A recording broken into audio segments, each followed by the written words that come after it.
Welcome to kitchen and compass. நம்ம இன்றைக்கி அட்டகாசமான இறால் சுரக்காய் குழம்பு செய்ய போகிறோம். இறால் 1/2 கிலோ உரித்து சுத்தம் பண்ணி வச்சுருக்கேன். பெரிய வெங்காயத்தில் பாதி, 5 சின்ன வெங்காயத்தை கட் பண்ணி வச்சுருக்கேன். இது 2 பெரிய தக்காளியை பொடிசாக கட் பண்ணி வச்சுருக்கேன். தேங்காய் ஒரு 1/4 மூடி திருவி அதில் ஜீரகம் 2 பல்லு பூண்டு போட்டு அரைச்சி வச்சுருக்கேன். இது சுரக்காய் இந்த சைஸு சுரக்காவை பாதியாக கட் பண்ணி பொடிசாக நறுக்கி வச்சுருக்கேன். இந்த சைஸு புளி எடுத்து கரைச்சி வச்சுருக்கேன். அடுப்பு பற்ற வச்சு ஒரு கடாயை வச்சு ஒரு 5 ஸ்பூன் எண்ணெய் ஊற்றிக்கணும்.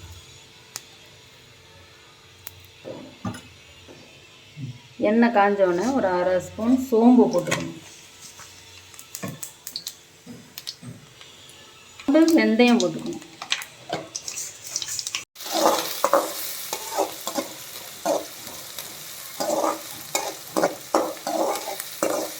வெங்காயம் கொஞ்சம் செவந்தோடனே கருவேப்பிலையை போடணும்.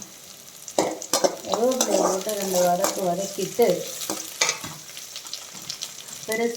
பெரிய தக்காளி 2-3 கட் பண்ணி வச்சுக்கோங்க, அதை போட்டு வதக்கணும்.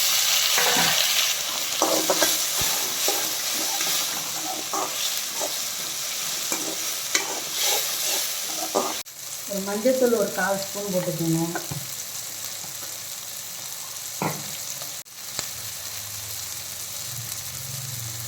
மிளகாத்தூள் 1/2 ஸ்பூன் போட்டுக்கோங்க. நான் இதில் எல்லாம் போட்டு அரைச்சி ஒன்றா வச்சுருக்கேன். மல்லி மிளகாய் எல்லாம் ஒன்றா அரைச்சி வச்சுருக்கேன். சுரக்காய் அரிஞ்சு வச்சுருக்கோம்ல, சுரக்காயை போட்டுக்கணும்.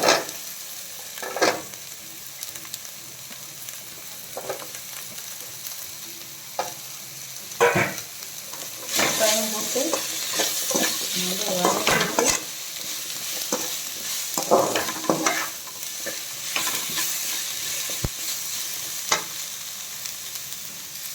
தண்ணி கொஞ்சம் ஊற்றிக்கணும்.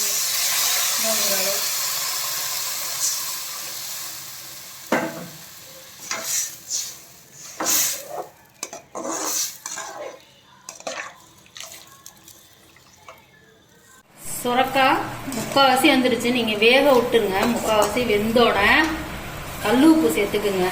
குழம்புக்கு தேவையான அளவு கல் உப்பு சேர்த்துக்குங்க. கல் உப்பு சேர்த்துக்குங்க. நம்ம அரைச்சி வச்சிருக்க தேங்காய் சாந்த போட்டுக்கணும்.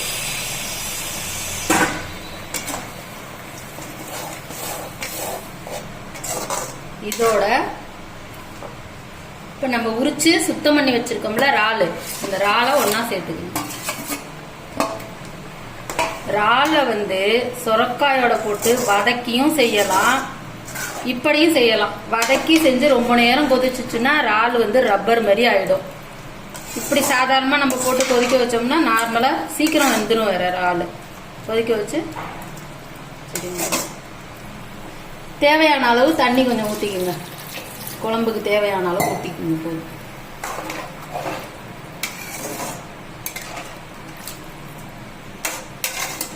கொஞ்ச நேரம் கொதிக்கட்டும்.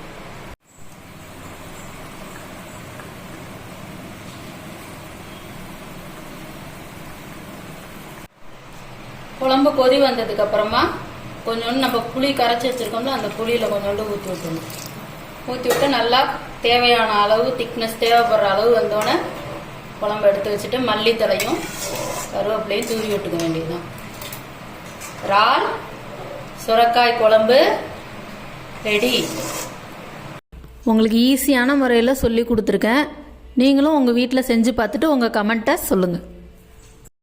மறக்காமல் சப்ஸ்கிரைப் பண்ணுங்கள்.